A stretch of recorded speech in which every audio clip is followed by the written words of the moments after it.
Welcome to the Silent Empires. Tonight, step into the world of Paul Castellano, the powerful head of the Gambino crime family. Known as the Howard Hughes of the mob, Castellano built his empire not only through muscle, but through business, turning crime into a corporation and wealth into quiet influence. To some, he was a dignified boss who valued order and discipline. To others, a ruthless leader who ruled with cold calculation. Before we start the story, like this video. We have a goal of 100 likes in this video. Don't forget to subscribe and join our family, and share your city and the time you're listening in the comments. I always enjoy seeing how far these stories reach. Now close your eyes. Imagine the grand homes of Staten Island, the hushed meetings in quiet restaurants, and the empire of a man who tried to rule the mob like a boardroom. Settle in, and let the shadow of Paul Castellano's empire guide you into the night. He arrived in the world in 1915, in a Brooklyn neighborhood crowded with pushcarts, stoops, and stories brought over on ships. The household came from Sicily, carrying with them a tight code of pride, thrift, and silence. Money could be scarce, but status came from working hard, keeping your word, and never letting outsiders truly know your business. He left school early, not for lack of brains, but because his people believed in craft and cash flow. He learned the butcher's trade, hands steady over a wooden block. The kind of skill that lets a man earn without asking anyone for much. The trade taught him more than cuts of meat. It taught precision, calm under pressure, and the idea that margins matter.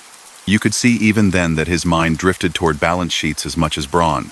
As a teenager, he got swept up in a robbery case, a brief, jarring lesson in how a New York courtroom feels. He did not fold under questioning. He kept his circle's names to himself and shouldered the consequences. That silence drew notice. In his world, keeping your mouth shut under stress meant you had a backbone and could be trusted. The incident was not the end of anything. In a strange way, it was the beginning. It marked him as someone who could carry weight without dropping it. He married young, building a home life that seemed stable from the outside: children, Sunday dinners, a wife who expected him to be both provider and protector. He was not a hothead or a nightclub show-off. His gifts ran toward calculation and patience. In that era, families with deep roots in Brooklyn were tightly knit, and his ties reached into one of the most consequential households in the borough. Through marriage, he became the brother-in-law of Carlo Gambino, a quiet, strategic figure who rose in influence during the 1,950 seconds. That link did not guarantee him anything, but it opened doors. More importantly, he knew how to walk through doors without making a scene. While many of his contemporaries proved themselves through brute force, he pushed forward by proving he could increase revenue without attracting unnecessary drama. He invested time in meat distribution and related trucking, learned how markets move, and understood the leverage that comes from controlling who gets contracts, who gets paid on time, and who doesn't. Alongside legitimate ventures, prosecutors and investigators later tied his name to activities that sat outside the law: loan sharking, illegal gambling, and extortion schemes that ensured payments flowed to the right people. He did not carry his world on his sleeve. He preferred the look of a businessman: pressed suits, clean ledgers, dinners at nice places, while those around him handled the rough edges. The 1,950 seconds brought a turning point. A gathering in upstate New York, later known as the Appalachin meeting, cast a harsh spotlight on a network that had long tried to stay out of headlines. State police swarmed the property, attendees scattered, and dozens were detained. He was among those picked up, a name listed in police reports. Court battles followed, with charges and appeals churning for years. The episode, preserved in clippings and grand jury transcripts, did more than create legal headaches. It announced to America that a national structure existed across city lines. For him, it cemented a simple reality.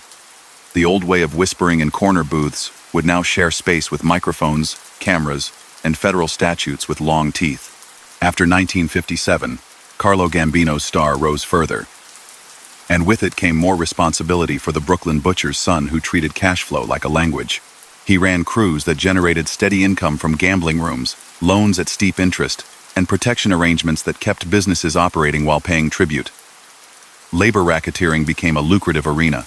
Prosecutors later described schemes where influence over union locals and trucking routes shaped who could deliver materials, at what price, and on what timetable. If a concrete pour or a meat delivery didn't move, a construction site or a market struggled. That bottleneck gave immense leverage, and people who tried to work around it often found that schedules suddenly broke down. His style stood out. He liked meetings, notes, and clear chains of command. He did not glorify violence. He treated it as bad for business and preferred to resolve disputes quietly. Investigators who later listened to his recorded conversations heard the cadence of a manager outlining rules, not a brawler. He expected regular reports. He valued people who could make money without drama. He told associates to stay away from certain high-heat rackets, especially narcotics, insisting that the risk of long prison terms and relentless press coverage outweighed any short-term gain. Several later cases nonetheless alleged that money from banned corners still found its way through conduits, a point that would become a source of conflict and suspicion inside his world. In the 1960 seconds and early 1970 seconds, he expanded legitimate fronts that provided cover and capital. Meat and poultry distribution gave him insight into warehouses, cold storage, trucking lanes, and city contracts. Suppliers who wanted smooth operations learned that paying a fee could reduce headaches. The garment district, the docks, and food markets all offered opportunities where a little pressure produced profits. None of it felt dramatic. It felt like a system. Cash came in, was counted, a slice went upward. The men around him understood the routine. Keep collections steady. Keep talk low. Keep leaders happy. Law enforcement watched, compiled charts, wrote memos, and slowly refined an approach that treated the network like a corporation rather than a scattered set of street crews. Federal prosecutors used the Racketeer Influenced and Corrupt Organizations Act, Rico, to tie together patterns of activity, extortion, fraud, loan sharking, and other predicate offenses that, taken together, painted a picture of an ongoing criminal enterprise. The new strategy made executives vulnerable. It didn't matter if a boss never touched a bet ledger or roughed up a debtor. If prosecutors could prove he directed or profited from a pattern of acts, he could be charged. He adjusted by leaning harder into executive habits. His house on Staten Island, a stately mansion on a hill, signaled success, but it also drew attention. Agents monitored comings and goings. His voice, recorded by hidden microphones placed by court order, revealed a man who thought constantly about overhead, discipline, and the health of the organization. He wanted order. He expected loyalty. He could be stern, but he saw himself as a guardian of a tradition that stressed restraint. He did not show up in nightclubs surrounded by flash. He preferred dinner at a table where servers knew his name and meetings ended with clear instructions. Yet pressure built. Newspapers ran series on organized crime influence in construction, trucking, food markets, and garbage hauling. Journalists and prosecutors alleged that certain concrete projects in Manhattan paid a hidden tax to a small group of power brokers. Sources and surveillance linked him to that world, describing a club that controlled which firms won big high-rise jobs and at what prices. There were also persistent stories of no-show jobs at union locals, where paychecks landed in the hands of people who never appeared on a site. These practices, authorities argued, drove up costs and fed a shadow economy that warped public and private budgets. Inside his circle, not everyone loved the businessman's touch. Some lived for fast deals and risky ventures. Some resented instructions from a man who seemed to read the financial pages more than the old street signals. Rivalries simmered, especially over narcotics. He had a clear rule against it, but enforcement created friction. When money flows mixed with personal pride, small disputes could grow large. The balance between old-school order and modern pressure grew tenuous. He still projected calm. Even as indictments multiplied across the city in the mid-1970 seconds, he moved like a man who believed in systems and schedules. Then came the moment that altered the balance of every crew boss, and every corridor. Carlo Gambino, the careful patriarch of their world, died in 1976. Succession was the test that every network eventually faces. From Manhattan to Brooklyn, people wondered who would lead, whether the old rules would hold, and what kind of future waited for a city that loved its money as much as its myths. In the weeks after the funeral, phones buzzed, cars idled outside restaurants, and whispers swirled about the choice that would define the next era. He was tall, reserved, and unwavering in his belief that profit and discipline kept a house standing. He had years of experience managing revenue streams, smoothing disputes, guiding crews that favored steady cash over spectacle. He also had family ties at the highest level. The combination of blood, brains, and a composed temperament made him a natural candidate. Allies described him as deliberate and fair. Critics called him remote. Everyone agreed he understood money like a banker and rules like a judge. The city stood on the edge of a new chapter, and he, more than anyone, embodied the idea that an underworld boss could act like a corporate chairman, reviewing accounts, setting policy, and expecting the whole machine to hum on time.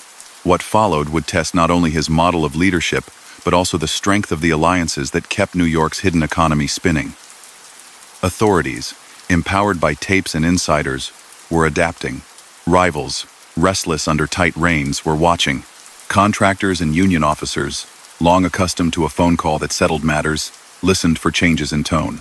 He had climbed from a butcher's block to a private dining room, from a neighborhood kid to a man whose name appeared in national headlines. For him, the next years would bring new charges, courtroom battles, and internal storms that no ledger could fully tame. After the funeral crowds thinned and the city's traffic swallowed the last procession car, he stepped into a role that demanded calm under pressure. The commission had accepted him, the Brooklyn veteran with a ledger mindset, as the new head of his organization. He kept Aniello Della Croce as underboss to honor the old guard and to keep peace across crews that ran through Manhattan, Queens, Brooklyn, and beyond. From the top, he set a tone that felt less like street theater and more like a tightly managed firm. Capos came with numbers, not just stories. Meetings focused on revenue streams, not bravado. He wanted predictable income, clean fronts, and as little noise as possible. He strengthened business footprints that looked lawful from the outside. Meat and poultry distribution, trucking, wholesale suppliers tied to groceries and restaurants. Those companies made money the standard way: contract bids, deliveries, invoices, while also giving cover to other flows. Prosecutors would later allege that behind those clean offices sat a web of illegal ventures, loans at punishing interest, underground casinos, sports books, slot machines in back rooms, and payments extracted from vendors and job sites to ensure schedules stayed smooth. His message to subordinates emphasized discretion. He instructed them to avoid flashy spending, keep talk off phones, and treat violence as a last resort because it drew headlines and heat. The succession brought strain despite the careful arrangement with Della Croce. Two cultures lived under one roof. One side preferred quiet deals, union influence, and long-term earnings. The other thrived on fast action, quick hits, and a sense that fear still mattered. He tried to bridge the gap by letting Della Croce oversee certain boroughs and crews while he steered the financial heart. For a time it held. Income rose.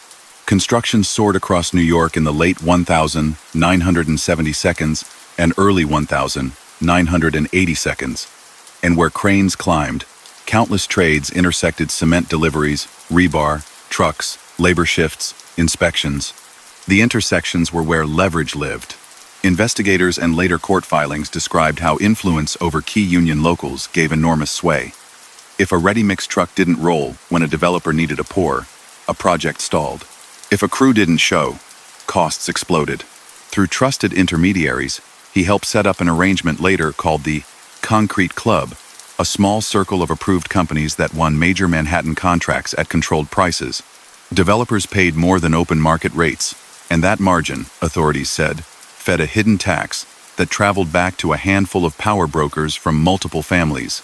Similar patterns appeared on the docks, in the garment district, and in distribution hubs.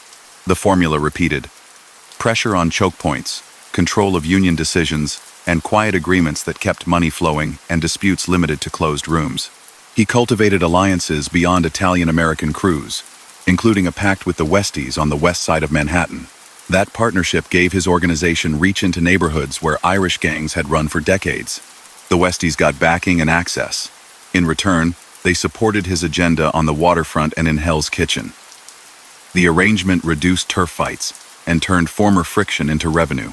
Government sources later cited that alliance as another example of how he expanded influence without relying on headlines or spectacle.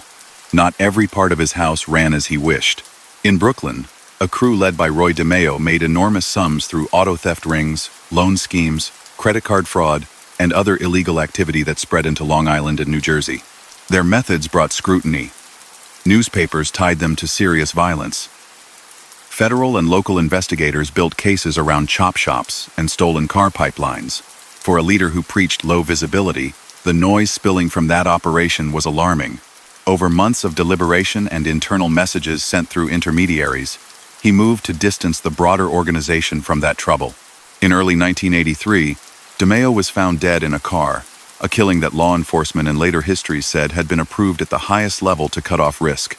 The decision fit his philosophy: when a part endangered the whole, remove it quietly. The details of that case, like many in that era, were grim, and multiple prosecutions grew from the wreckage of that crew.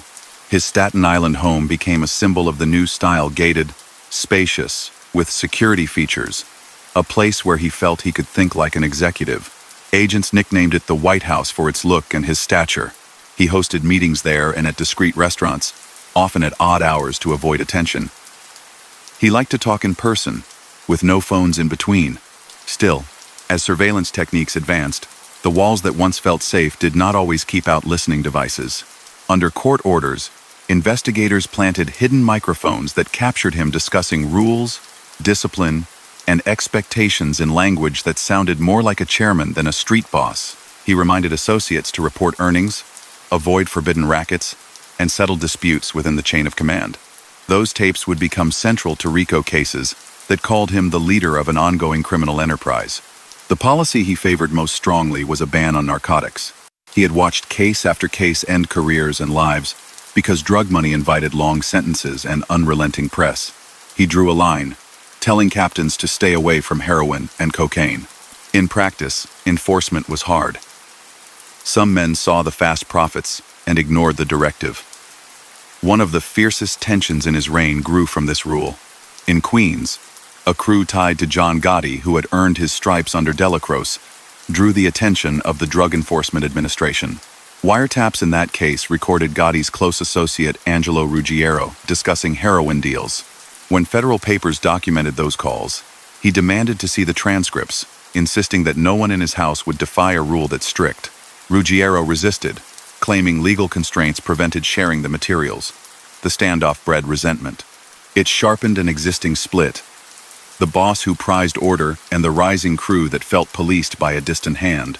While these strains simmered, he kept building legitimate facades. Meat companies registered under family names or trusted partners bid on contracts with supermarkets, restaurants, and institutions. Trucking firms obtained licenses and warehouse space. Paperwork showed taxes paid, employees on payroll, and insurance policies in place.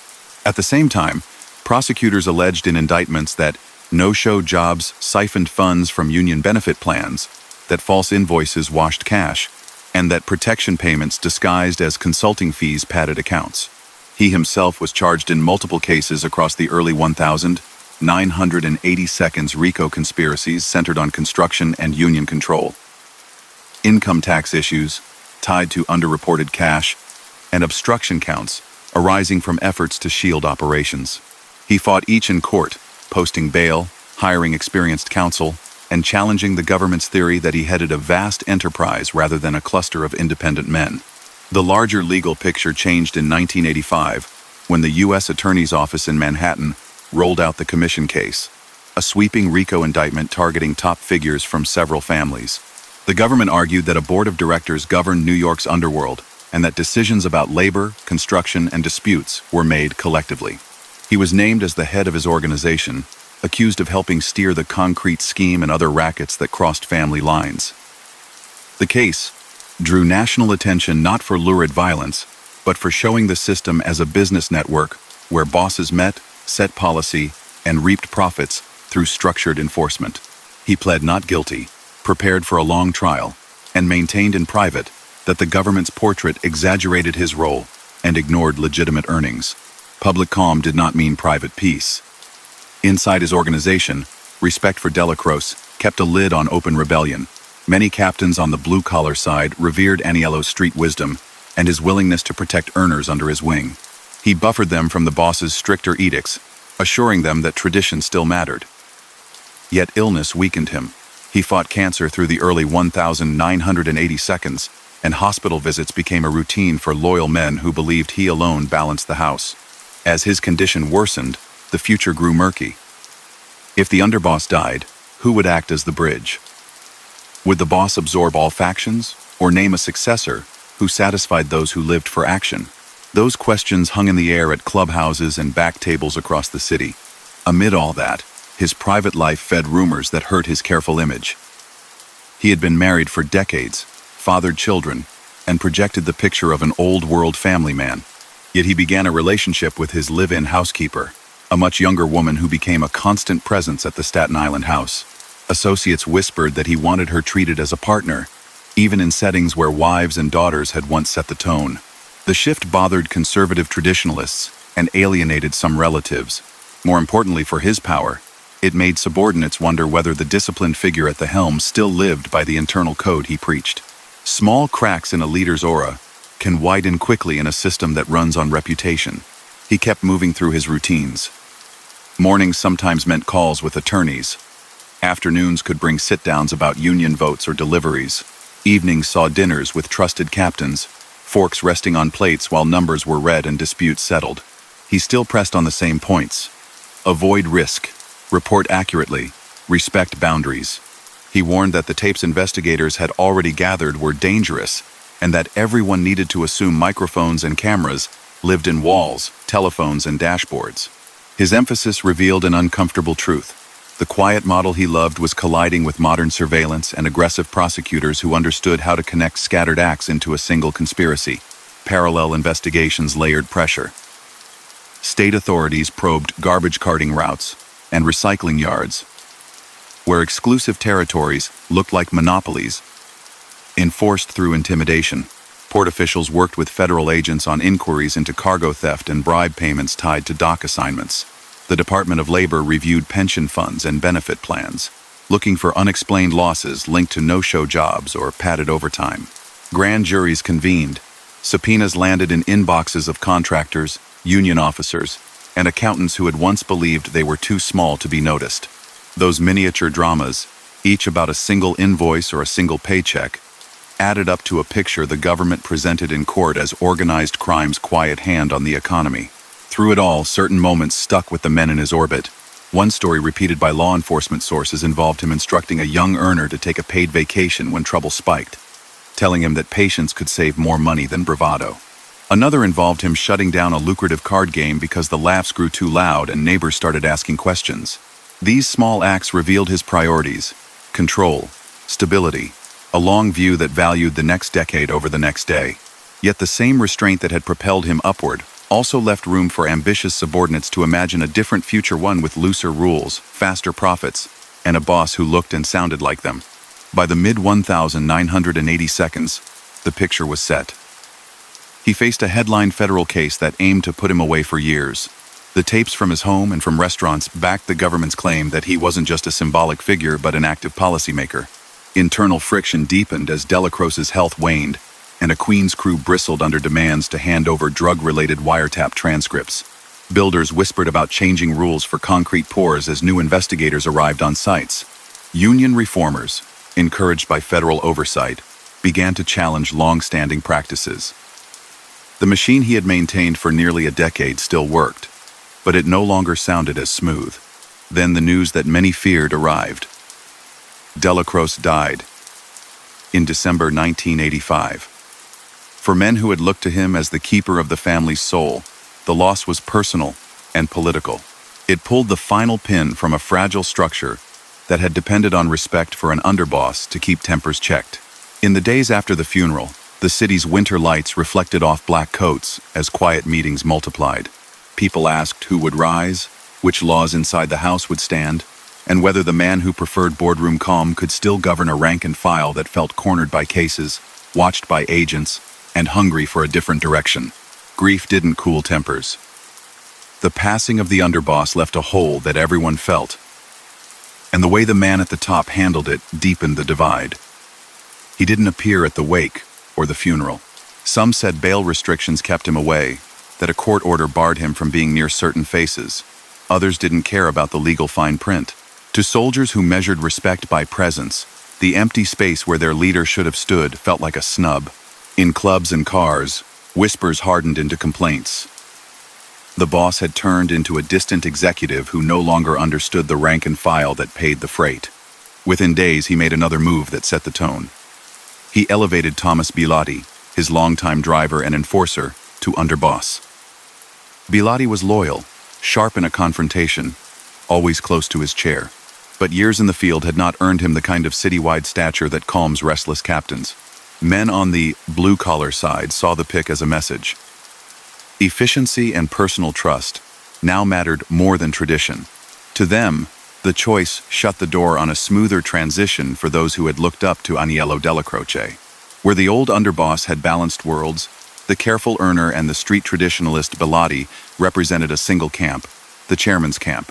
The other unresolved problem was a stack of DEA tapes that touched a nerve. For months, federal recordings had captured conversations involving Angelo Ruggiero, a close partner of John Gotti, discussing heroin shipments. The boss had drawn a bright line against narcotics. He wanted proof that the men under Della Croce's wing hadn't crossed it. He demanded the transcripts. Ruggiero said his lawyer wouldn't allow it. Gotti, bound by loyalty to his friend, backed the refusal. Pride, fear, and legal caution collided, and every meeting about it ended with people walking out angrier than they went in. The argument wasn't just about paperwork. It was about power who could say no to the boss and still keep his place. He tried to steady the ship by tightening routines. Reports were due on schedule. Collections were to be logged cleanly. Union contacts would be handled by appointed intermediaries. Legitimate fronts meat distribution, trucking, wholesale suppliers kept pushing invoices and receiving payments. On the other side of the ledger, prosecutors pressed him with new counts. The commission case named him as a policymaker in labor racketeering across industries. A separate case focused on his food companies and tax issues. He was out on bail, living under restrictions, meeting attorneys constantly, and preparing for trials that could run for months. For a leader who prized order, it felt like juggling knives. He also began signaling a broader reshuffle. Several capos loyal to Della Croce expected to be consulted on the future. Instead, he scheduled an important midtown dinner to review business and leadership without extending olive branches to people who believed they had earned one. The word spread that the boss wanted everyone to accept Bilotti's promotion and tighten up under the existing plan. For some, that sounded like stability. For others, it sounded like a door closing on their influence. Across the East River, frustration crystallized into resolve. Investigators and later court rulings would state that John Gotti, impatient with what he saw as disrespect to his mentor's memory and threatened by the push over the DEA tapes, began courting allies. He and a small circle weighed the risk of an unprecedented step. In their view, the boss's remoteness, the Bilotti appointment, and the pressure over narcotics had combined to create a climate that would end with demotions or worse. It was a volatile period, and every rumor grew teeth. The mid-December evening arrived, with winter light fading over glass towers. He rode into Manhattan with Bilotti, headed to a steakhouse known for its crisp service and classic menu. The reservation was set. A handful of executives and captains were supposed to meet him there to talk money, court dates, and next steps now that Della Croce was gone. He wore the quiet confidence of a man who had risen by keeping things predictable. He believed his rules still held. Traffic on East 46th Street moved in fits. The sedan eased to the curb, and doors opened. What happened next unfolded in seconds. Gunmen approached in a choreographed rush. Shots cracked the evening's normal hum. He and Bilotti fell on the pavement. There were no speeches, no warnings, no drawn-out struggle, just a swift public end that stunned New York. Diners froze. Drivers ducked. People recorded the scene in memory that would later be recounted under oath, on news broadcasts, and in countless articles. By the time sirens cut through the block, the assailants had vanished into the city's currents. News bulletins interrupted programming almost immediately. Headlines flashed his name and the restaurants. Commentators who had spent months talking about Rico and labor racketeering suddenly confronted an outcome no one at the top had expected. The FBI had invested years charting his network, planting audio devices, and bringing him into court under sweeping charges.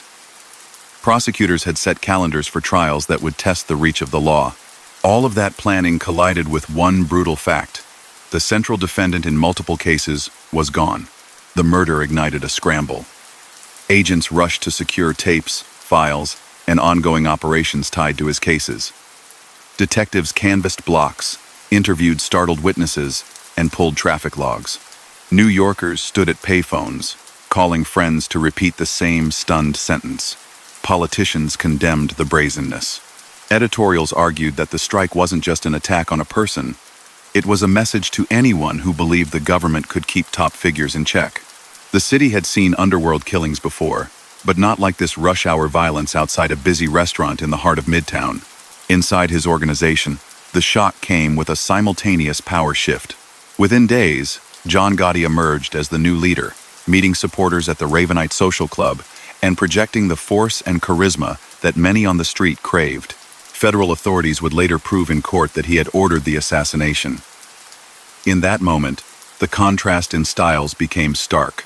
Where the previous boss had favored quiet earnings and boardroom discipline, the new one embraced visibility, fast decisions, and a swagger that drew both admirers and unrelenting attention from law enforcement. For the men who had followed the butcher's son from Brooklyn to the top of a national network, the loss felt like the end of an era. He had turned influence over unions and suppliers into a simple math problem. Control the points where goods and labor meet, and you can shape prices and schedules. He had formed alliances like the one with the Westies to reduce the friction that drains money. He had insisted on a set of rules that treated violence as a cost, not a goal. You didn't need headlines to make a fortune. You needed reliability. His critics saw the same habits as arrogance, a lack of touch with the men who stood in cold parking lots to collect envelopes and enforce deadlines. Family life at the Staten Island house unraveled. Police cars idled nearby for days. Reporters lined the block. Cameras aimed at a home that had once been nicknamed the White House, for its look and for the power its owner wielded. His marriage had already suffered under the strain of his relationship with the housekeeper. Now the personal drama faded into a larger story about succession, trials, and the future of the empire he had tried to run like a corporation. The woman at the center of the household controversy cooperated with authorities later, explaining daily routines and confirming that business talk filled the mansion's rooms. Those details, while mundane on their own, helped prosecutors stitch together a portrait of a boss who worked from home like any executive, except that the enterprise sat outside the law. The legal cases he left behind did not vanish with him. The commission trial continued against the remaining defendants, presenting jurors with charts of construction, bid rigging, union control, and payments skimmed from big projects. Witnesses explained how concrete contracts were steered to a select group of companies and how a hidden surcharge, call it a tax or a tribute, found its way back to a few leaders across multiple families. Tape transcripts from his home and from restaurant bugs were read aloud in court. They showcased not gore or spectacle, but management. Policies on who could earn in which territory, reminders about avoiding narcotics, instructions on settling disputes fast to keep revenue stable. Away from the courthouse, the corners he had once controlled adjusted to new supervisors who liked different tactics. Some suppliers breathed easier, thinking the new regime might favor one friendlier face. Others braced for harder demands. Union locals, already under the eye of federal monitors, saw more visits from investigators. Developers found enforcement of the so-called concrete rules wobbling as rivalries reopened old wounds. The old boss's insistence on predictability had insulated many businesses. Now every player had to learn a new set of signals. At his burial, the ceremony was subdued. The cemetery received him without the kind of public display that had once marked send-offs for old-world figures. Police watched from a distance. A small group of relatives and loyalists stood by, said their prayers, and left quietly. For all the power he had accumulated, his final passage looked ordinary. It underscored how much of his leadership had been about tone, buttoned suits, measured language, and a preference for deals that left no marks on the street. Looking back at his climb, the pattern is clear. He began as a butcher's apprentice, learned to value margins and systems, and applied those lessons to street economies that rewarded patience as much as force. He made money from meat and trucking in the open and pressure behind the scenes extortion, loan sharking, and gambling that fed a constant stream of cash. He leveraged union influence to guide who worked where and when, which gave him a say over how billions in construction moved. He disciplined crews that brought unwanted heat, even if that meant approving harsh internal remedies. He drew a strict line against drug trafficking, not out of moral scruple but because it endangered the entire operation. In the end, the very qualities that lifted him to the top helped isolate him. The boardroom manner alienated men who wanted a leader who sounded like them. The promotion of a close aide to underboss, meant to ensure loyalty and efficiency, told others they were on the outside looking in.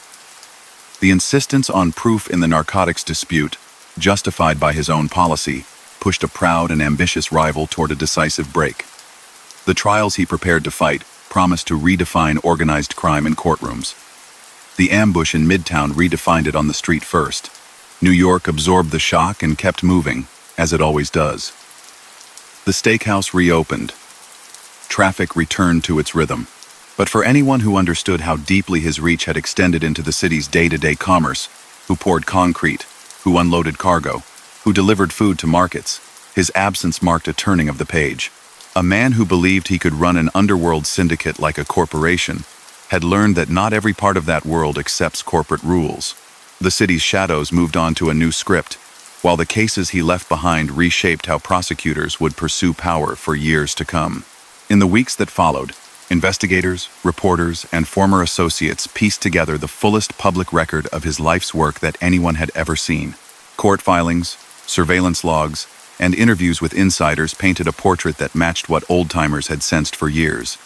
He treated the underworld like a tightly run conglomerate, with revenue pillars that spread across the food chain, freight, unions, construction materials, and gambling. He rarely bragged. He expected numbers, not noise. He believed influence at choke points where goods must move, and workers must report was far more powerful than any flash on a corner. Years earlier, his climb had accelerated when he showed he could convert neighborhood leverage into citywide systems. He never hid his pride in the butcher's discipline he'd learned as a young man. Clean cuts, proper storage, dependable deliveries, small habits that, scaled up, became his method for everything. By the early 1960 seconds, he operated as a capo trusted to keep money steady and drama minimal. He managed bookmakers who took wagers quietly, loan offices that collected interest on time, and card rooms that paid rent to stay open. He cultivated reach into wholesale food suppliers and trucking outfits that fed New York's endless appetite. People inside his circle came to understand that business meant two layers fronts that looked lawful and pressure that stayed out of sight. Labor racketeering was the engine that made his model hum. Investigators would later outline how influence over certain locals, teamsters who drove cement and steel, trades that decided who walked onto a job, inspectors who could slow or speed, a day gave him and his allies a lever over projects that defined the skyline. If a ready-mix truck sat idle, a developer lost a week. If a crew was reassigned, a pour failed to happen. These were not spectacular stunts. They were quiet obstacles placed in the path of builders who soon learned that cooperation saved time and money. Payments labeled as consulting fees, labor peace agreements, or coordination costs moved through shells and into hands that enforced order. The arrangement known later as the Concrete Club showed how that logic worked at the highest level. Only a small set of favored firms won big Manhattan contracts. Prices rose above competitive levels. The difference, prosecutors said, flowed back to a handful of power brokers from multiple families. Meetings about that market were conducted like business briefings. Who had capacity, what schedules looked like, whether a rival firm might be allowed to nibble at a small job to keep complaints down. He listened, asked about margins, and approved or denied adjustments. Tape transcripts and courtroom testimony years later confirmed that this wasn't an improvisation. It was a policy. Alongside construction came food distribution, the arena closest to his roots. He and relatives held interests in companies that supplied poultry and meat to supermarkets, restaurants, and institutions. Those firms filed taxes, paid workers, and submitted bids like any other wholesaler. But prosecutors alleged a second layer.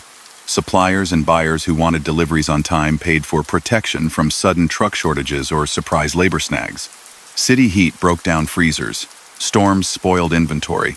The only way to survive was predictability.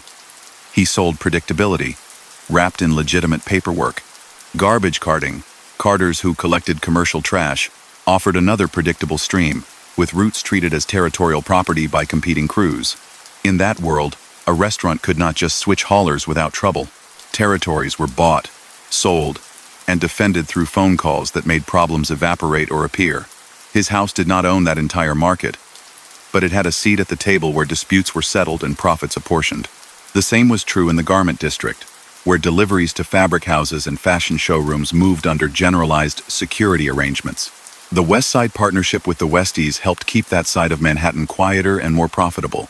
They policed their blocks. He provided protection, connections, and rules of engagement that reduced turf friction. He insisted that violence be used rarely and only to restore order. Even so, he approved removals when he believed a crew endangered the whole enterprise. The most infamous case tied to his tenure involved the DeMeo outfit in Brooklyn, which made fortunes through auto theft, credit card fraud, and scams with tentacles in several states. Their methods drew relentless scrutiny. Media profiles and police investigations piled up. After months of debate and reports delivered by trusted intermediaries, he authorized a break that ended with Roy DeMeo found dead in 1983. Multiple prosecutions grew from that crew's collapse, and testimony in those cases made his management style clear. Identify a threat to the system, eliminate it, and restore silence. Union influence never meant every vote was fixed or every official was corrupt. It meant that enough officers, shop stewards, and gatekeepers owed favors to keep schedules aligned with his priorities. A promoter who pushed too hard might find an inspection delayed. A payroll question could suddenly require a week of paperwork. Those friction points reminded contractors why it was cheaper to pay for peace. In return, he expected his captains to prevent chaos on sites: no brawls, no loud scenes, no harassing foremen. In that sense, his rules protected business as much as they extracted money from it. The law's adaptation in the late 1972 and early 1980 struck directly at the model he favored. Rico allowed prosecutors to connect seemingly isolated acts and extortion payment, a rigged bid, a loan shark threat into a single pattern attributed to a leader who set policy. Microphones placed by court order inside his Staten Island home and at discreet restaurants captured him in long talks about finances, discipline, and geography. He reminded subordinates to keep narcotics off limits, to file honest-looking tax returns, and to avoid battles that created headlines. Those recordings, introduced in the commission case, described a leader who thought like a CFO and a chairman in one body. His ban on drugs was sincere, strategic, and hard to enforce. Heroin and cocaine brought windfalls, and men under pressure took risks. He wanted the money without the heat, a contradiction that history shows few could pull off.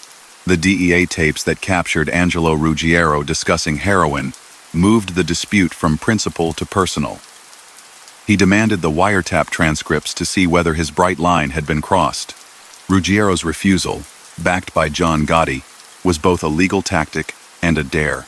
It said, "You don't control every page of our lives." The standoff ate at the bonds that held his house together. Beyond the headlines, his home life shaped perceptions that mattered inside his culture. He had long presented himself as an old-world patriarch, a family man who treated marriage as a pillar. The relationship with his housekeeper, Gloria Olarte, cracked that image. Associates who respected his business brain started asking whether he still lived by the code he demanded from others. When she later cooperated with authorities, her description of daily routines was mundane meals, visits, conversations about suppliers and deliveries, but those ordinary details, in combination with tapes, gave jurors and the public a window into a boss who ran his world like a man at a kitchen table office. Tax questions trailed him as naturally as they trail any cash-heavy enterprise. Indictments accused him of underreporting income, disguising extortion payments as legitimate fees, and misstating business expenses. He fought these claims, hiring seasoned counsel who attacked the government's theories and the credibility of cooperators.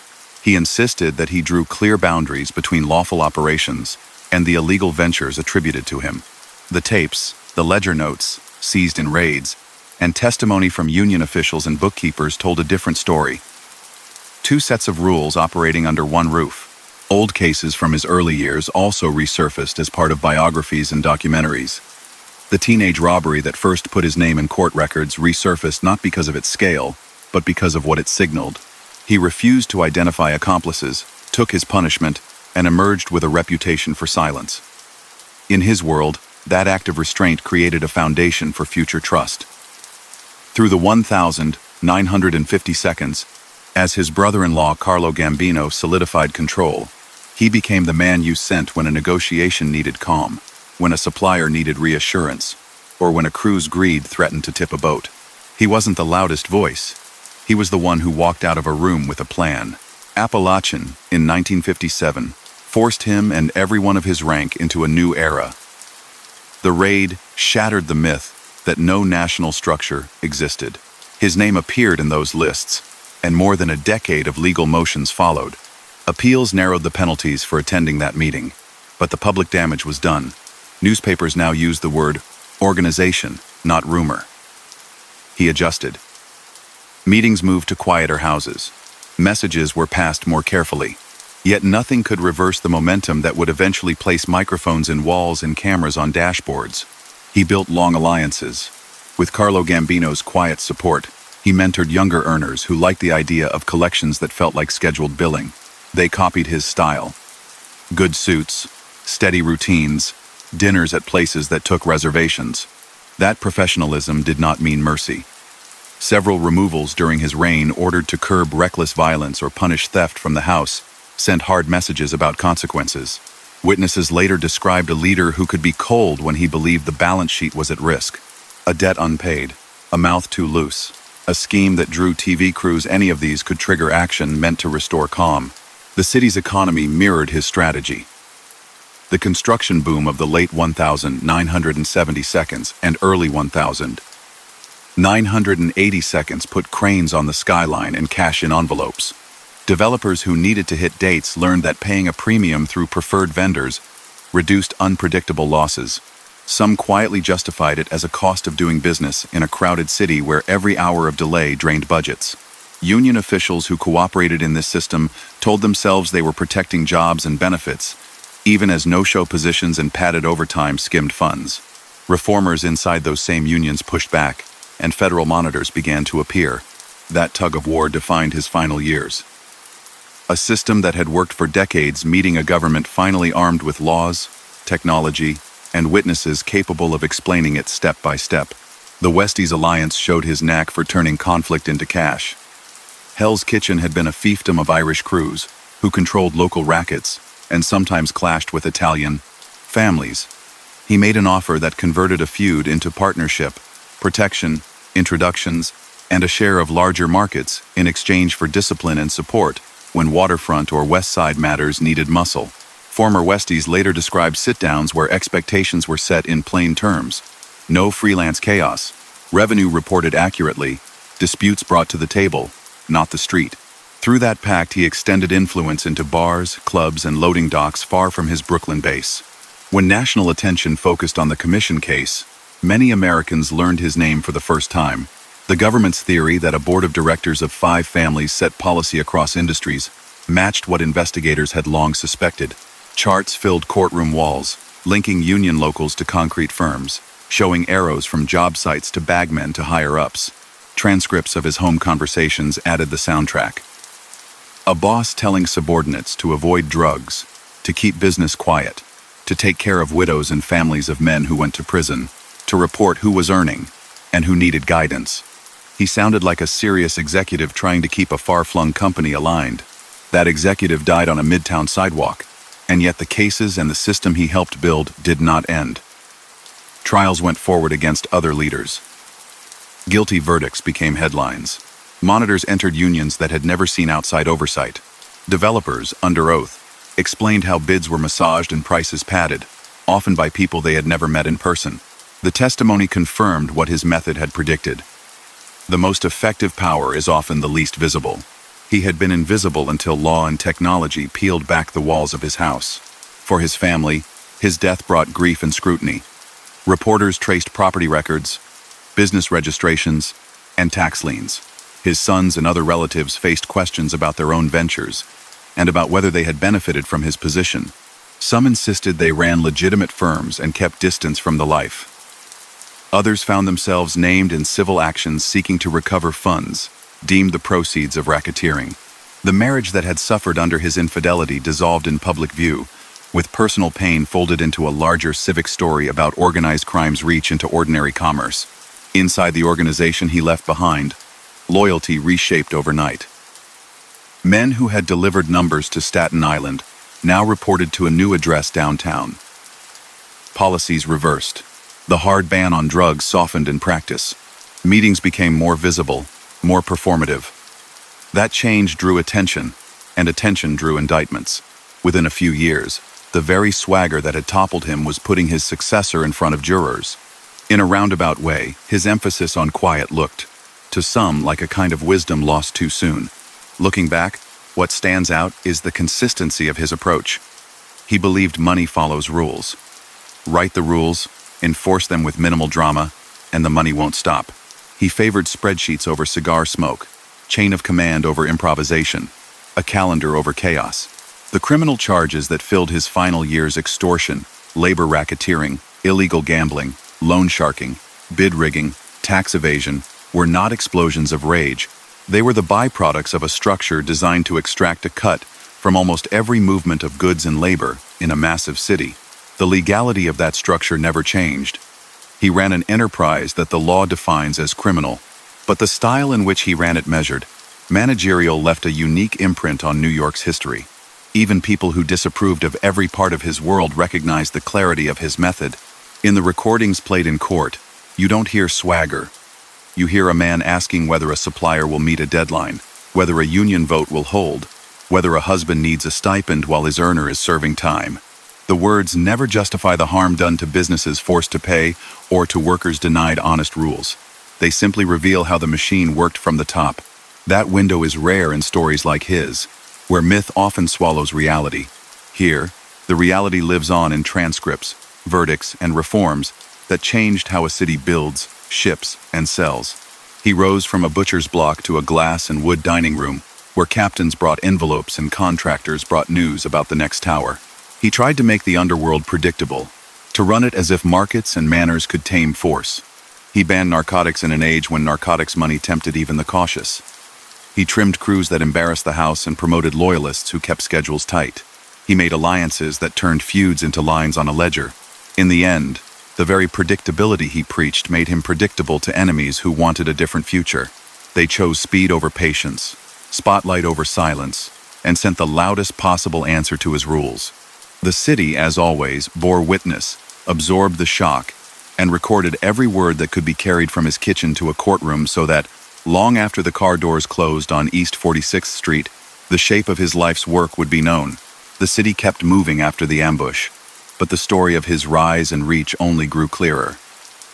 Agents sorted through tape reels, transcripts, invoices, union minutes, and stacks of business records. Reporters compared notes with prosecutors and old hands who finally felt ready to talk. Piece by piece, the portrait sharpened. A leader who ran an illegal enterprise with the manners of a corporate chair, who treated schedules as sacred, who believed choke points were the real levers of power. He had converted small habits, learned over a butcher's block precision, patience, margin, to an urban scale where money touched every shipment, shift, and signature. From the earliest days as a young earner, one pattern persisted. Fronts came first. Meat and poultry wholesalers, trucking firms, warehouses with cold storage, distributors whose names looked ordinary on loading, dock clipboards. On the surface, those businesses did what every supplier does: bid for contracts, deliver on time, handle returns, keep books. Beneath that layer, pressure ensured preferred treatment. A buyer who needed guaranteed deliveries paid for cooperation. A foreman who wanted a Friday pour to hold fast learned which phone call avoided delays. In interviews years later, contractors said the same thing in different words. The premium felt like insurance. No threats shouted, no guns waved, just an understanding that the wrong choice would invite problems nobody wanted. Labor racketeering sat at the center of everything. Influence over strategically placed officers, some inside Teamsters locals tied to ready mix and hauling. Some among trades that controlled job site access meant schedules could glide or grind. The calculus was simple and ruthless. When a crew failed to show, costs exploded. When a delivery missed a window, a crane stood idle. He knew that developers would pay to avoid those losses. Payments traveled as consulting fees, coordination costs, labor peace agreements, or other neutral labels. To outsiders, those words suggested ordinary service contracts. Inside his network, they meant tribute that secured calm. A construction boom made that model hum. High-rises needed concrete, rebar, and an army of trades working in sequence. Prosecutors later described a pact that reserved big Manhattan pours for a small circle of favored suppliers at fixed prices. The difference between a true competitive bid and the approved number acted as a hidden surcharge that moved up the ladder. He sat with reports and capacity charts and asked the questions any executive would who can meet the timeline, whether a company's plant can handle the rush, whether letting a newcomer nibble on a small job would quiet complaints. It looked like ordinary planning. It was cartel management. Tapes and testimony in the commission case turned that quiet planning into evidence. His footprint in the food chain traced back to family trades. Companies tied to relatives and trusted partners supplied restaurants, markets, hotels, and institutions. They paid taxes, kept payrolls, retained accountants, and auditioned for contracts side by side with legitimate competitors. Yet the second layer appeared when produce spoiled or freezer units failed. Customers remembered who solved emergencies fast. Those rescues came with expectations. Investigators later mapped patterns in which a buyer who placed repeat orders with one distributor found fewer inspection delays, smoother dock assignments, easier routes through refrigerated storage. Influence didn't look like force. It felt like convenience for those inside the circle. Gambling brought steady income without headlines when managed well. Bookmakers took sports wagers quietly. Card rooms ran on schedule. Illegal slot machines hid in back rooms. The organization didn't need to broadcast any of it. Cash flowed because habit is strong, and people like games. Collections were taken in envelopes, and disputes were settled before they became fights. When a spot grew noisy, he closed it, even if it made money. Silence yielded long-term profit, a principle he returned to again and again in conversations captured on hidden microphones. Loan sharking filled gaps that banks wouldn't touch. A small business owner under pressure borrowed to bridge a slow month or replace a broken truck. Interest piled up quickly, but relationships often lasted years because the lender also controlled the labor piece the borrower needed to operate. Federal charges listed extortion counts that traced back to these arrangements, alleging that refusal to pay could trigger slowdowns, lost routes, or other headaches. He never presented himself as the man knocking on a door. He framed the enterprise as a service. Money on short notice, a phone call that made obstacles disappear, a reminder to keep up with obligations. He built alliances across ethnic lines to keep the city from turning into a brawl that killed profits. On the west side, the pact with the Westies curbed old grudges and replaced them with rules. They policed their home turf. His lieutenants coordinated with union contacts and controlled who got to work on waterfront projects. Former members of that crew later told investigators that meetings were brisk and businesslike figures agreed on splits, schedules, boundaries. That partnership won't be remembered for romance, but it reduced chaos in a district that had churned for decades. Internal discipline remained strict, and when a crew endangered the whole, he acted. The DeMeo outfit's avalanche of attention-stolen cars, card fraud, headlines became intolerable to a leader who valued low profile. Sources described months of deliberation before the green light came. The removal quieted a constant siren, and subsequent prosecutions laid out just how sprawling that ring had become. No one in his world mistook restraint for mercy. The message was clear. Those who create problems for the house can be removed to protect the system. Those decisions, as with everything else, were framed as business, not personal vendetta. The old code that he promoted did not guarantee a wholesome private life. Marriage to Nina had produced a family, Sunday dinners, a home base that looked like stability. As power grew, distance followed, and the relationship with Gloria Olarte turned that distance into a public fracture. Associates who had admired his traditional posture noticed the contradiction. When Olarte later spoke to investigators, the mundane details she shared, what time he read papers, who visited, which topics returned week after week, helped prosecutors anchor abstract charts of racketeering to the day-by-day routine of a man who made decisions from a kitchen where dinner simmered on the stove. Law enforcement learned from every stumble. After Appalachin, surveillance grew smarter. In the early 1980 seconds, the FBI obtained court orders to plant microphones in his Staten Island residence. The resulting recordings, nicknamed the White House tapes, by agents who joked about the scale of his home-captured strategy sessions, where he emphasized schedules, reminded subordinates to care for families of men in prison, drew bright lines against drug trafficking, and warned against sloppy talk. Those tapes later echoed in courtrooms alongside recordings from other families. A bug hidden in a Jaguar driven by a rival boss. A microphone posted in a social club. Wiretaps on phones that carried logistics in plain words. Rico changed the game. Before that statute, insulated leaders could avoid prosecution by staying distant from street acts. Under Rico, prosecutors tied patterns of extortion, bid rigging, bribery, and illegal gambling to executives who set policy and profited from it. The commission case, built by the Southern District under Rudolph Giuliani, presented jurors with a flowchart of how 5 families managed labor and materials. He stood as the Gambino figure in that mosaic, charged with directing rackets that touched construction, food distribution, and more. He pled not guilty and prepared for trial, arguing through lawyers that legitimate businesses explained his wealth and that the government had inflated rumor into architecture. Tension over narcotics defined his final years. He had always opposed drug dealing, not from moral zeal but from cost-benefit analysis. Drugs brought long sentences, relentless coverage, and corruption that eroded discipline. The Queen's crew around John Gotti tangled with the DEA probe that produced tapes of Angelo Ruggiero talking heroin. He demanded the transcripts. Lawyers for Ruggiero refused. The standoff turned a policy into a test of authority in a house already split between white-collar earners and street traditionalists. In a system where respect is currency, that refusal tolled like a bell. Old incidents resurfaced as men turned cooperating witnesses in later trials. Salvatore Sammy Gravano, who rose during the Castellano era and later served under Gotti, eventually testified that decisions affecting life and death, promotions and demotions, flowed from a leader who weighed money and risk above sentiment.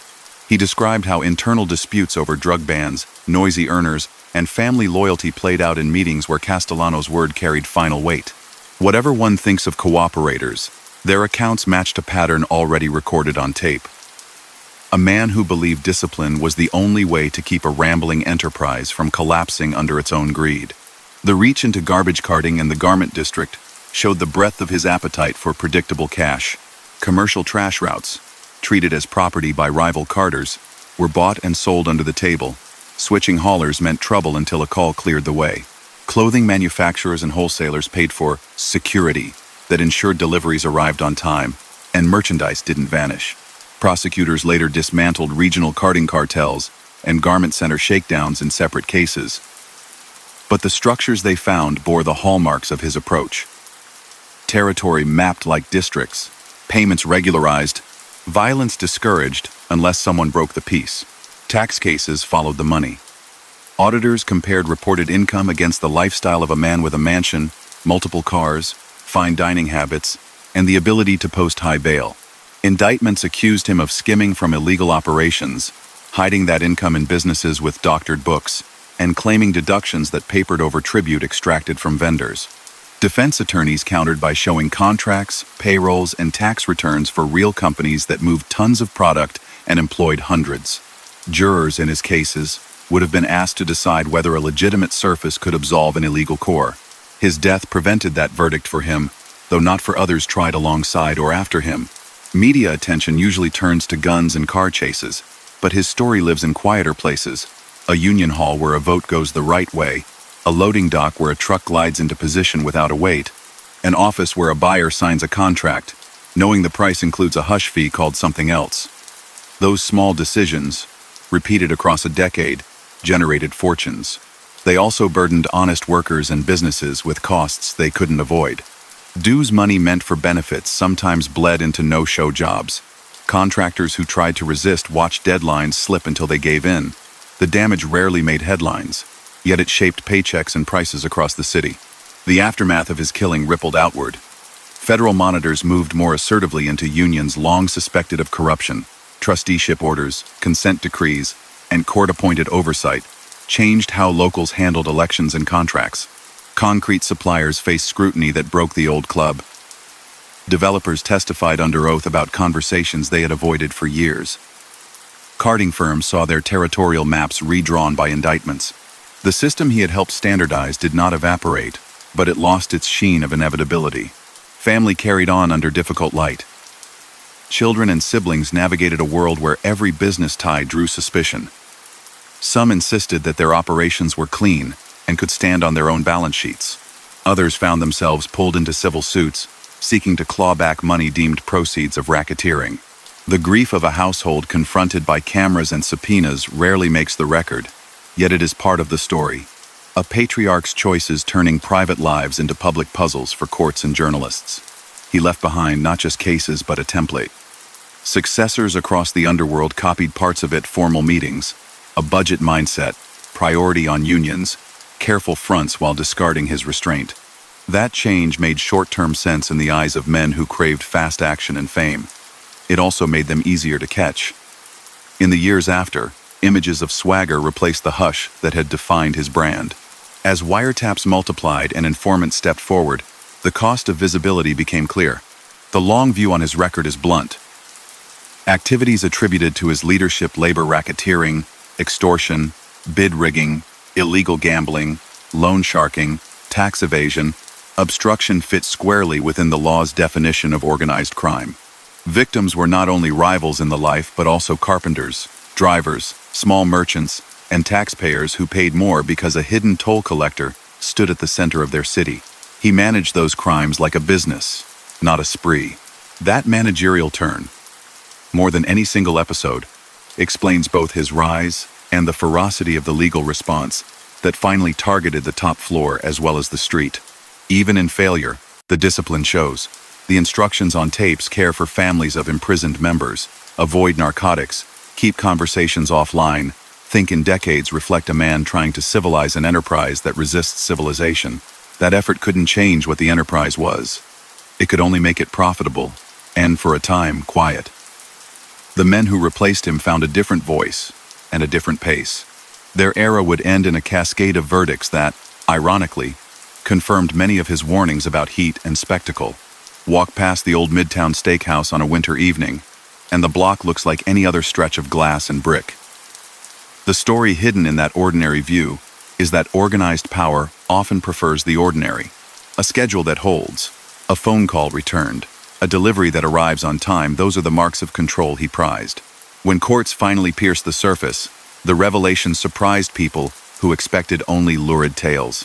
Instead, they saw memos, calendars, invoices, and a man who thought he could transform a criminal network into a stable corporation. His life shows how far that idea can go, and where it must end when the law catches up.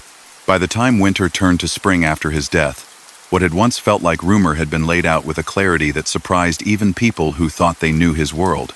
The portrait that emerged did not lean on mystery. It leaned on habits. He built a life on calendars, lists, and rules that made people around him adjust their clocks. That is why his story stretches far beyond the steakhouse sidewalk and into corners of the city where most residents never knew his name, but still paid more for a delivery, a renovation, or a weekly haul.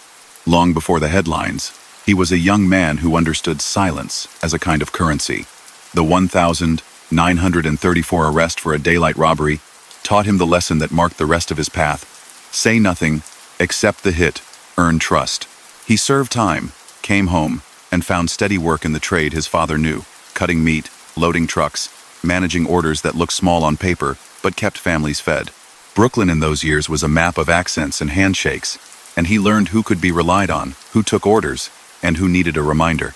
When he moved from the counter to back rooms where numbers mattered, he brought the same cool focus. He thought like a merchant, even when the merchandise changed. His entry into the Mangano family brought him into a structure that prized discretion. After Albert Anastasia took control and then fell to an ambush in 1957, the reorganized house under Carlo Gambino rewarded men who avoided fireworks. He fit that mold. He handled sports betting in ways that kept neighbors comfortable. He moved money through card games that shut down at the first sign of attention. He invested in wholesale businesses that created a buffer between him and the kind of noise that brings sirens. For younger soldiers who liked the rush of a quick score, his methods looked dull. For leaders who wanted steadiness, they looked like gold. Appalachin in 1957 was the first time the broader public met him on paper. State troopers raided a gathering in upstate New York, where dozens of figures from around the country had met to talk business and peace. He was collared with the rest, identified in reports, then pressed before grand jurors. He refused to speak. That stance cost him months in custody for contempt. The episode hardened his belief that the only safe statement was no statement at all. It also made him cautious about how and where he met people for the rest of his life. If a farmhouse in the country could be ringed with police, what was safe? Kitchen tables became council rooms. Car rides became the only acceptable phone calls.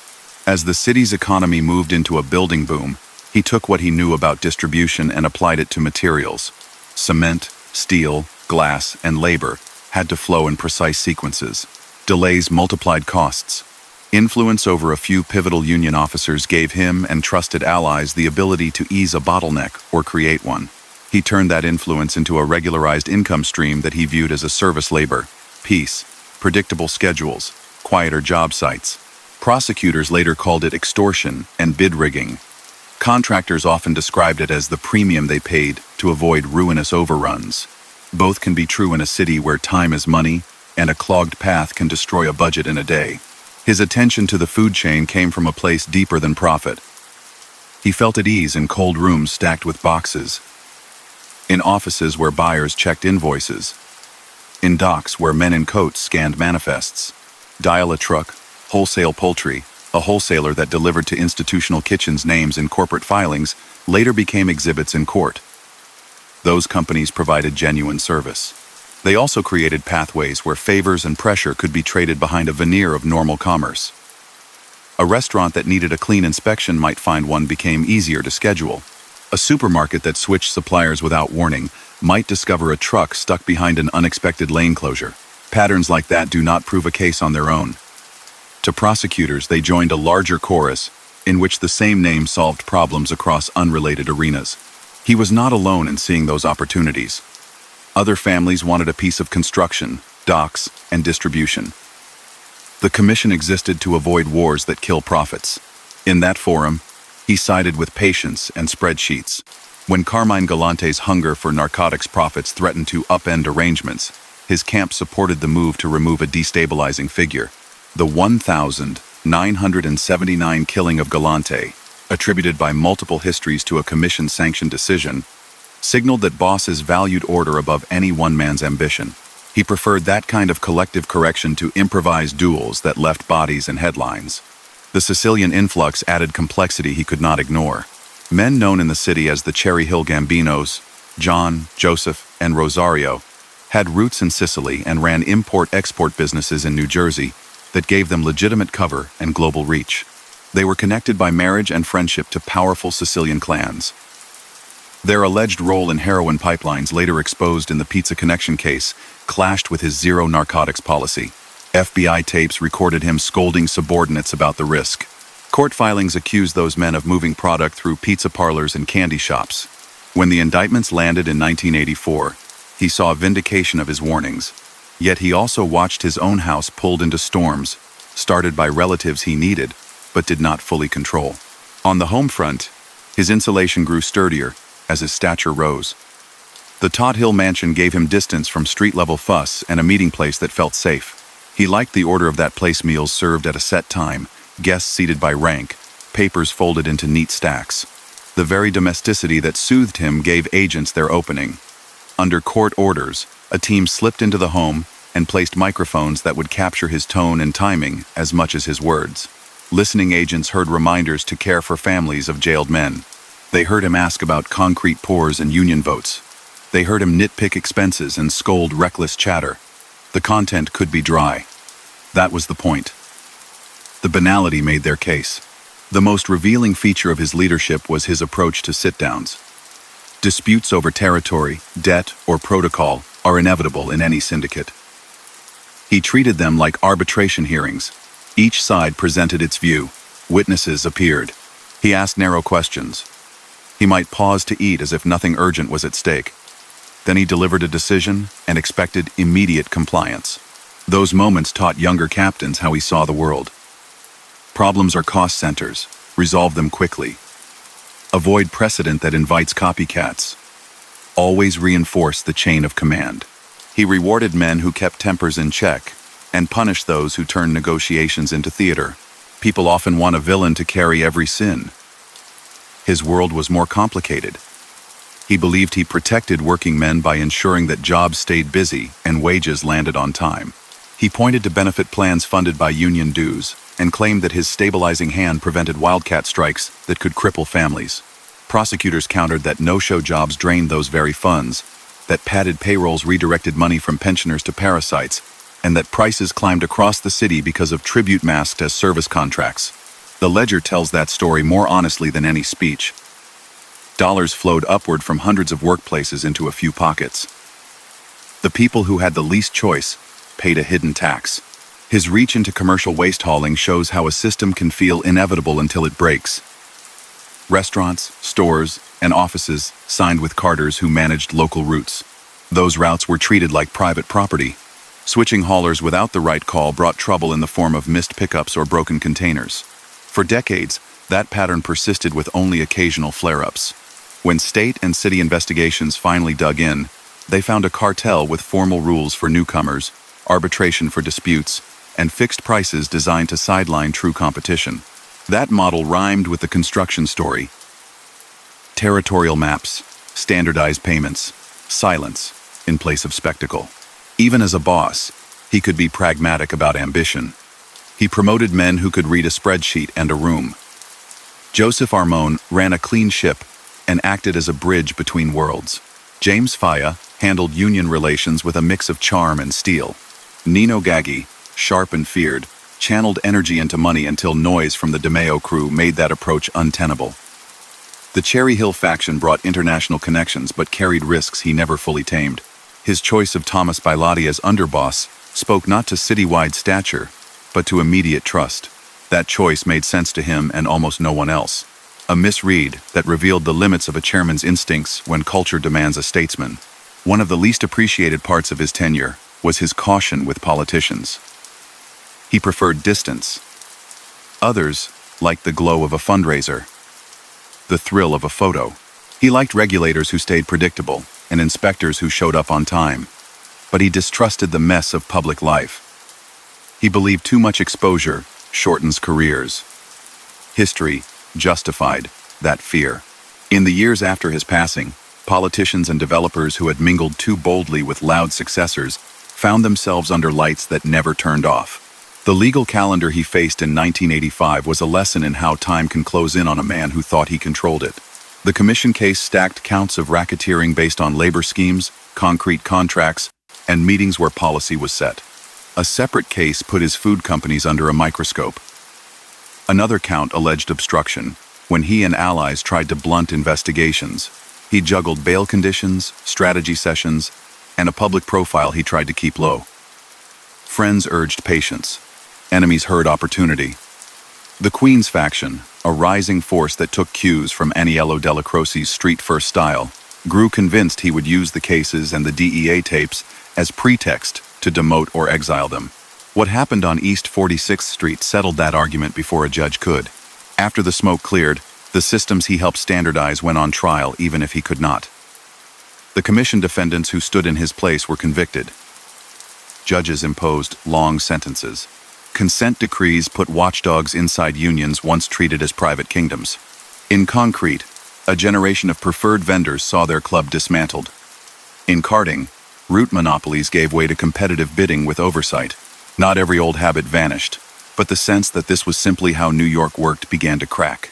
Inside his family, the shift to a more visible leader carried its own fate.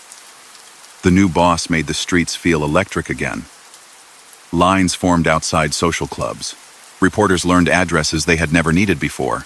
That style energized men who had complained for years that the suit and ledger approach felt like school. It also quickened the rhythm of indictments, as microphones and cameras caught what a quieter era had hidden behind kitchen doors. Cooperators walked into witness rooms carrying maps and memories that reached back through his reign. They described how sit-downs ran, how envelopes moved, how a phone call could rearrange a skyline. Jurors listened to stories that began in his house and ended under his successor. What remains when you sift through all the filings, interviews, and tape transcripts is a simple line of thought. He believed profits come from routines that people eventually accept as normal. He tried to make hidden tolls feel like service fees, to make fear feel like scheduling, to make a criminal enterprise feel like an old firm with a conservative culture. He saw himself as a manager who protected a tradition by modernizing it, keeping its most dangerous appetites like narcotics at bay. He misjudged how quickly resentment can gather around a leader who seems distant, how lethal a faction can be when pride is at risk, and how thoroughly the law can adapt when patient agents record a man who likes to think out loud. Walk through a market that sells produce at dawn, or a warehouse where forklifts hum at night, and you glimpse the environments where he felt most himself. He wanted to control the small shocks that ruin a day.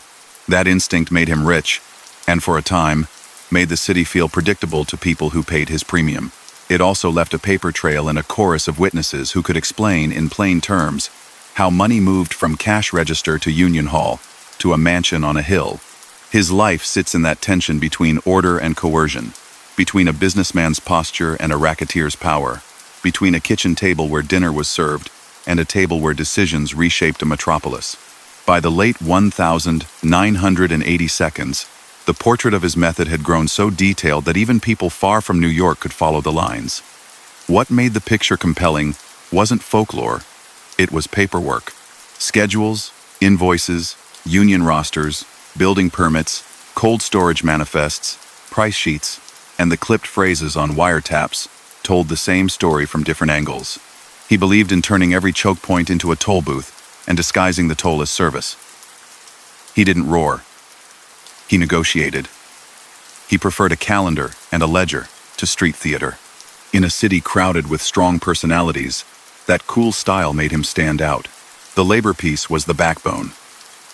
Ready-mix deliveries, steel hauling, and gate control at sites decided whether a project moved or stalled. He didn't need to own every vote. He needed enough shop stewards and business agents to steer outcomes. A pour scheduled for Friday might quietly slide to Monday. A crew might lose a driver. Nothing explosive, just steady pressure that raised costs for those who resisted. Developers learned to budget a premium not written anywhere in a contract. That whisper cost kept cranes spinning and kept him in the middle of operations from the Battery to the Bronx. Prosecutors would call it extortion and bid rigging. Contractors often called it insurance against ruinous delay. Teamsters locals tied to heavy truck deliveries offered a perfect lever. When a driver's card carried the right local stamp, a site ran like clockwork. When that stamp didn't appear, supervisors paced while mixers idled. The union's influence grew over decades, and his circle cultivated the officers who mattered.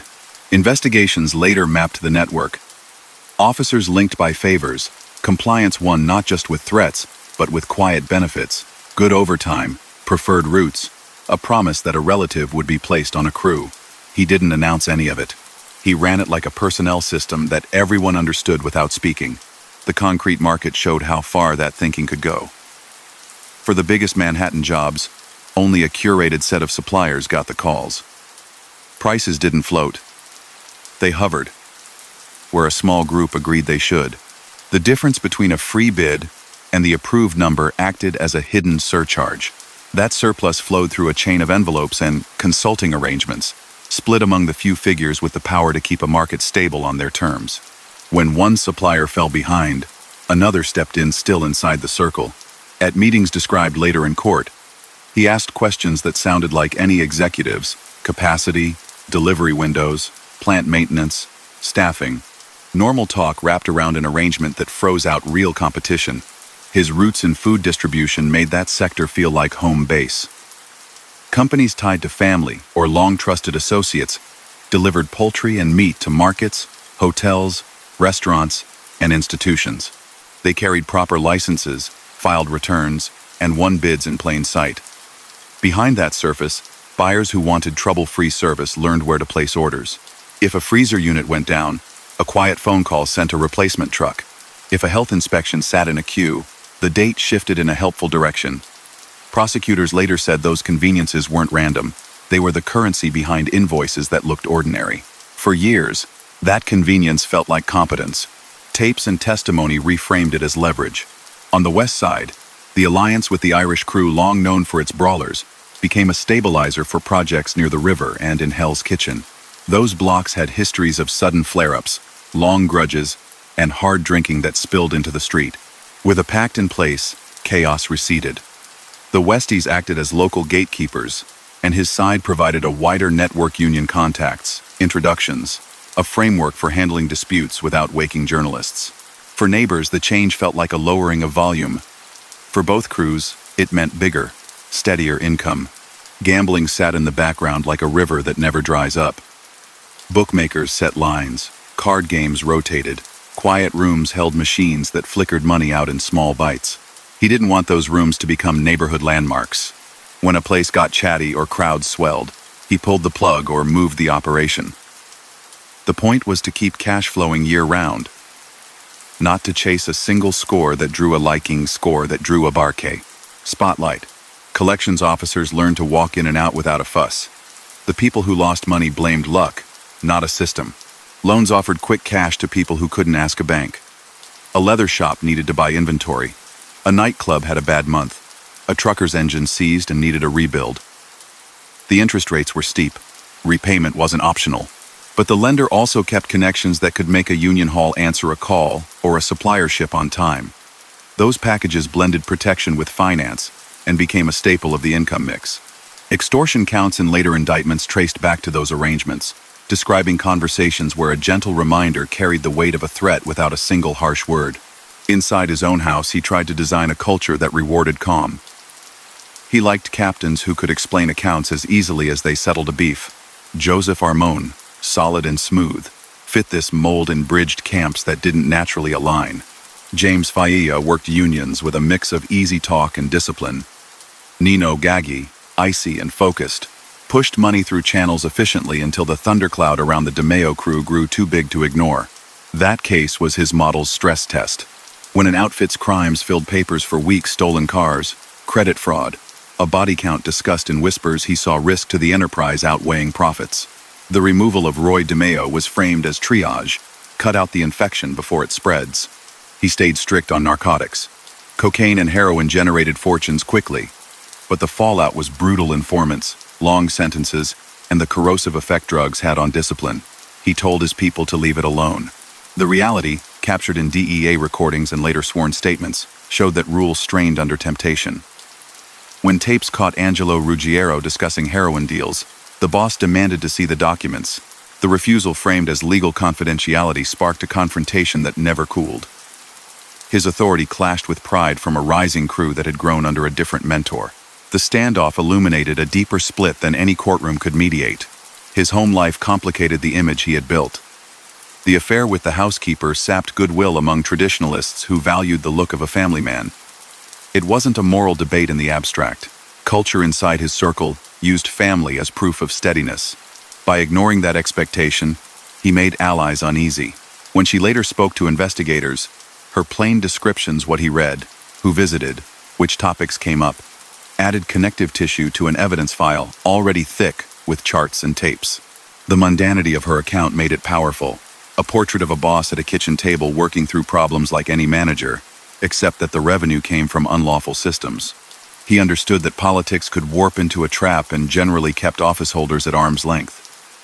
He wanted predictable inspectors and regulators, people who did their jobs on schedule, not crusaders looking for a name.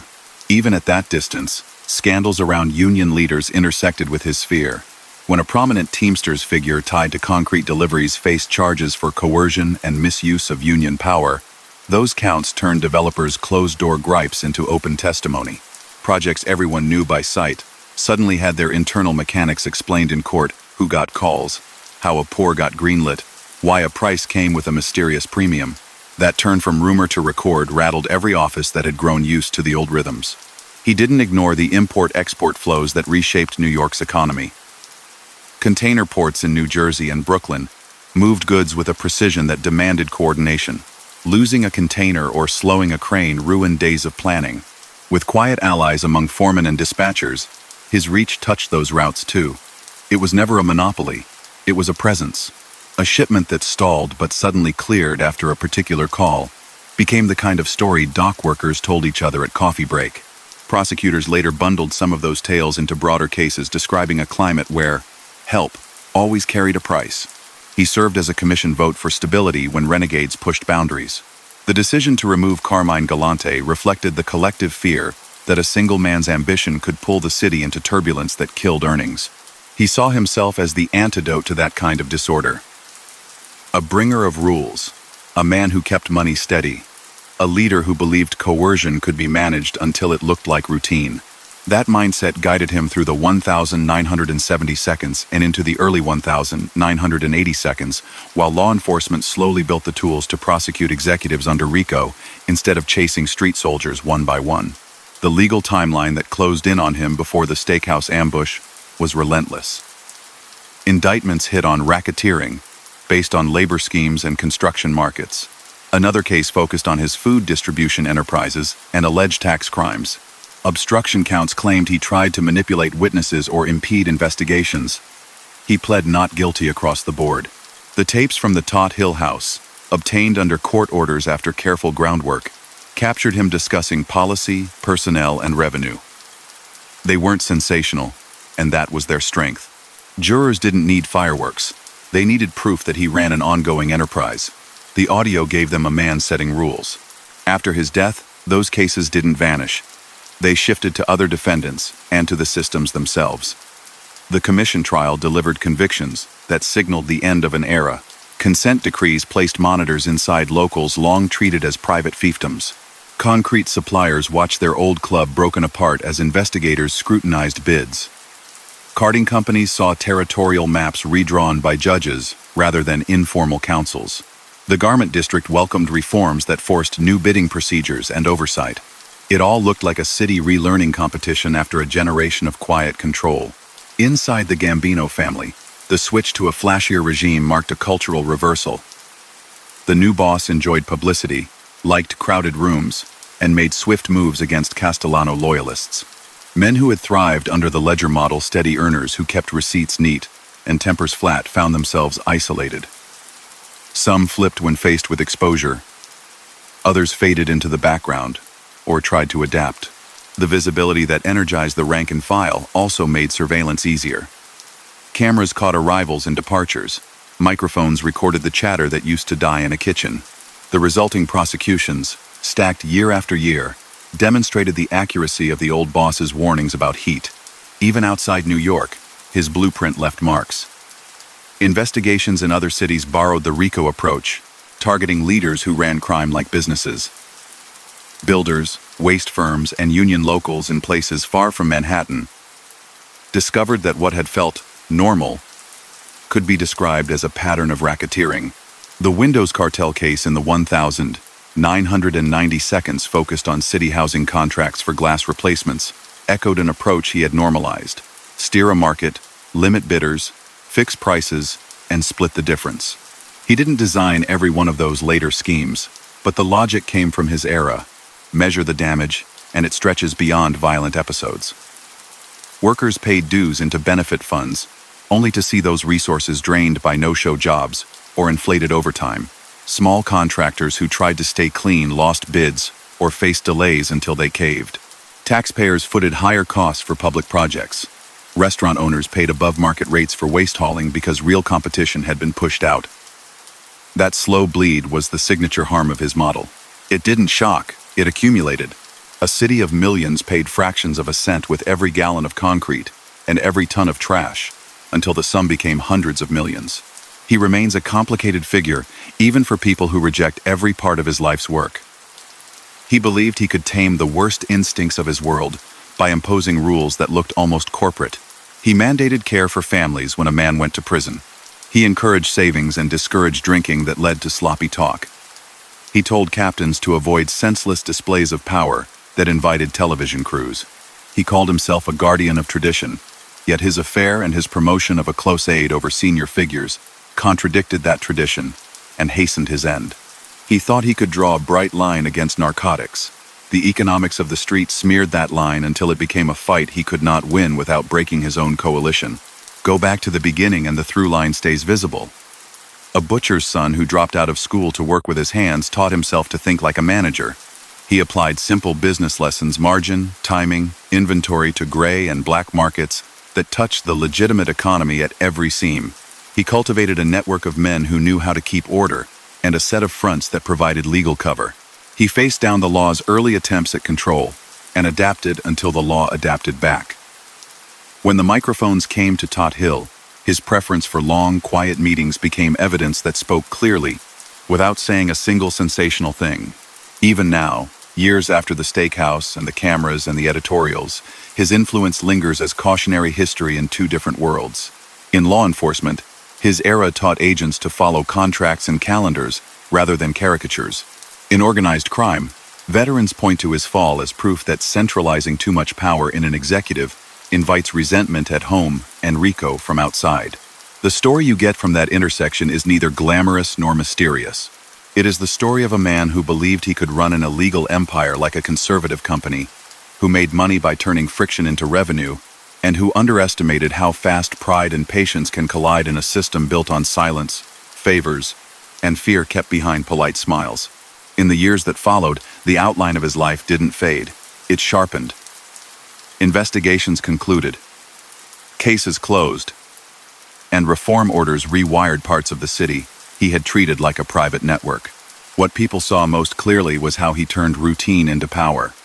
He built systems where schedules did the talking, where payroll lists and truck routes replaced intimidation in the open air. He remained, even in memory, a figure who ran an illegal enterprise with the calm of a manager. Careful, insistent, relentless about process. Prosecutors won the commission trial, and the verdicts made headlines across the country. Judges imposed long terms on bosses who had sat with him to decide prices and peace. Union locals once treated as a family's backyard faced trusteeship and independent monitors. The laborers local at the center of Manhattan concrete pours, the Teamsters locals responsible for heavy trucks and ready-mix deliveries, and other trades saw election procedures reset, records audited, and officers removed. Consent decrees forced transparency that would have been unthinkable a decade earlier. The old club that had steered big pours unraveled as bidding rules tightened and investigators shadowed every meeting tied to major projects. The West Side Alliance that had kept Hell's Kitchen calmer fell apart as its leaders were indicted. Trials of the Irish crew's top figures in the late 1982 described a partnership that had reduced street chaos by replacing it with structured collections. With that scaffold gone, the district changed character again, this time under the terms of courts and city agencies rather than private councils. It was one more arena where the quiet arrangements he favored gave way to formal oversight. His name stayed in case files that trained a generation of agents and prosecutors. They studied the White House recordings captured by court order inside his Staten Island mansion and the transcripts that showed him discussing policy rather than threats. The tapes taught a crucial lesson. A leader can be convicted by the way he manages, not only by what he does with his own hands. That shift in thinking followed contracts, minutes, invoices, and patterns spread to other cities. Investigations in Chicago, Philadelphia, New Jersey, and New England drew on the same approach. Map choke points. Look for hidden surcharges dressed up as coordination fees. Track who can make a delay disappear. The long pizza connection trial wrapped up with sweeping convictions that confirmed what he had warned about. Narcotics money brought federal attention that never let go. Sicilian pipelines that ran through candy shops and pizzerias dried up under sentences that read like life stories rewritten by a judge. Relatives and associates tied by marriage and business to the broader Gambino circle appeared in those pages. He had argued that drug trafficking would erode discipline and attract the kind of surveillance that makes quiet business impossible. Events proved that point, even if the fallout came after he was gone. His imprint on the building trades took time to unwind. Developers adjusted to true competition and tighter compliance. Some discovered that honest schedules, while harder to control, could be planned without hush payments. Others, used to the phone call that fixed headaches, struggled under new rules. The end of the concrete cartel didn't suddenly make construction cheap. It transferred cost from private tribute to visible compliance and insurance. Still, the reform bent was clear. Fewer secret surcharges, more accountability, fewer gatekeepers with the power to stall a city's skyline at will. the waste-hauling sector went through a similar reset. A sprawling cartel built on fixed routes and no poaching promises fell under the weight of state and city cases. Competitive bidding entered a market that had long treated blocks like private plots. Inspectors watched weights, haulers filed proper manifests, and prices reflected open rivalry rather than a handshake enforced by quiet pressure. It never became perfect, but the idea that a restaurateur couldn't switch haulers without risking trouble began to fade. Inside the Gambino family, the cultural switch to an extroverted regime produced its own history.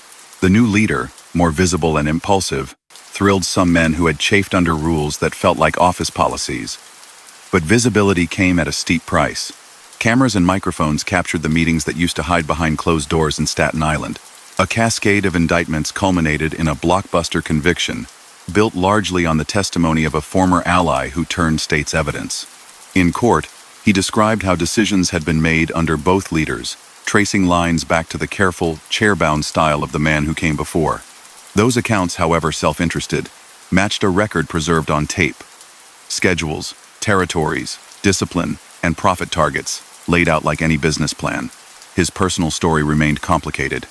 The marriage that anchored his public image collapsed under the weight of his infidelity and the glare of reporters parked outside the Tot Hill gates. The housekeeper at the center of that storm gave statements that, while simple, proved important to cases that needed texture around dry transcripts. She described mealtimes, visitors, the rhythm of a day, how a man read papers and marked them with a pen. Those ordinary notes helped jurors picture the person whose decisions affected concrete flows, union votes, and deliveries across an entire city. If you trace back to the beginning, the same habits keep showing up. He left school early, learned a trade, and valued margins, timing, and reliability. That mindset, transplanted from a butcher's block to the urban economy, produced a model where the key to profit was control at choke points. He didn't brag about muscle. He built routines that made people accept a quiet tax as the price of predictability. The list of charges that followed him: extortion, labor racketeering, illegal gambling, loan sharking, bid rigging, tax crimes, obstruction, were not isolated flares. They were components of a system that took a share from the movement of goods and labor every day. He saw himself as a stabilizer who kept wages flowing and jobs busy by smoothing conflicts before they spiraled. He told captains to support families when a man went away, to treat violence as a cost center, to save money, to avoid sloppiness that brings attention. Those rules didn't change the harm done to workers whose benefit funds bled into no-show paychecks, or to small firms forced to pay above-market rates to stay on schedule. But they explain why some people near him spoke of discipline and order, even as prosecutors described crimes. He wrapped coercion in neat routines and called it business. The law finally called it racketeering. For all the scale of his influence, the end came in a public flash that broke the image he had cultivated. His killing at a busy restaurant crushed the notion that rules alone could keep a lid on ambition and grievance. The aftermath made clear that an executive's calm can be outmaneuvered by a faction hungry for a different kind of power. It also showed that removing a chairman doesn't dissolve the systems he helped standardize. Those systems were already in prosecutors' binders, on tapes, and in the muscle memory of industries that had learned to live with hidden tolls. His legacy survives most strongly as a lesson. In law enforcement, it taught teams to follow paperwork and patterns, not legends. In labor and construction, it spurred reforms that opened records to outside eyes and forced competitive processes. In organized crime, veterans warned that centralizing every decision at the top breeds resentment and risk. They also note that pretending an illegal enterprise can be sanitized by managerial polish is a fantasy. At some point, the masks come off, either because the law pulls them off or because rivals tear them away. Stories about him often end with the mansion, the tapes, and the steakhouse. Yet the deeper arc runs through unremarkable rooms, union offices with fluorescent lights, warehouses with forklifts moving pallets, markets at dawn where buyers haggle over boxes. He cared about those places because they were the levers. If you could keep them orderly under your definition of order, you could move money without noise. That conviction carried him from a Brooklyn kitchen to the top of a network that treated New York like a ledger. He didn't change the city's appetite for building, shipping, eating, and discarding. He learned how to price the friction in all that motion. Accounts that try to glamorize his life miss what the record actually shows. He succeeded because he made coercion look like organization. He failed because that disguise only works until microphones, witnesses, and court orders reveal the architecture underneath. He had charm when he needed it, ice when he thought a unit endangered the whole, a planner's attention to detail, and a patriarch's comfort at a dining table where talk about deliveries and dues never stopped. He also had blind spots. The belief that a strict ban on narcotics could hold in an era when drug money washed through every corner. The assumption that promoting a loyal aide would be accepted over seniority. The confidence that a chairman's distance could be mistaken for fairness rather than aloofness. Walk through Staten Island on a quiet evening, and the hill where his mansion stood looks like any other neighborhood of big houses and clipped lawns. There's no sign that inside one of those homes a model for running an underground consortium was sketched out in low voices over pasta and ledgers. Midtown Steakhouse, long reopened, serves dinners to people who will never think about union rosters or concrete plants. The city absorbs everything: crises, storms, reforms, and the rise and fall of men who tried to bend it. That's why his story, so tied to process and patience, ends up feeling less like a legend than like a case study of how power can live in schedules and signatures. He is remembered by different groups in different ways. To some investigators, he is the figure who proved that Rico could reach the top floor. To prosecutors, he's a pivot who helped turn rumors about bid rigging into a trial about a board of directors. To reformers inside unions, he's a reason why monitors and consent decrees became normal. To small business owners who worked in the shadow of his era, he's part of the math behind prices that strained budgets for years. To those who admired order inside his circle, he was a guardian of restraint who tried to keep a volatile world from wrecking itself. All of those views can sit together without canceling each other because they describe different angles on the same structure. In the end, his life reads like a map drawn in layers.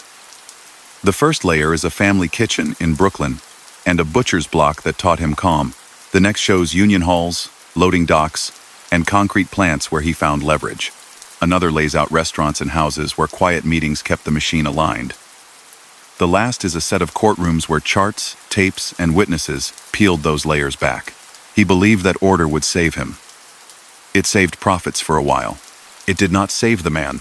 If there is a single thread that ties everything together, it is his faith in routine. He trusted that if you could make people need your version of normal, they would pay to keep it. For a time, that faith held. Then the city, the law, and his own house changed faster than his rules. What remains is a cautionary account of how control can look gentle while costing a fortune, of how a steady voice can mask coercion, of how a kitchen table can govern a skyline. He didn't shout. He scheduled. He didn't boast. He balanced. He rose by promising peace, and fell because peace requires consent, and consent in his world was always an illusion that ended the moment someone refused. And that brings us to the end of tonight's story from the Silent Empires. Paul Castellano here, thanking you for stepping into the world of power, wealth, and silence with me. If this story kept you company tonight, don't forget to like the video, subscribe, and join our family for more tales of gangsters and forgotten empires. Share your city and the time you're listening in the comments. I always enjoy seeing how far these stories travel. Until next time, may the empire's quiet strength guide your rest, and may the whispers of history carry you gently into sleep. Good night.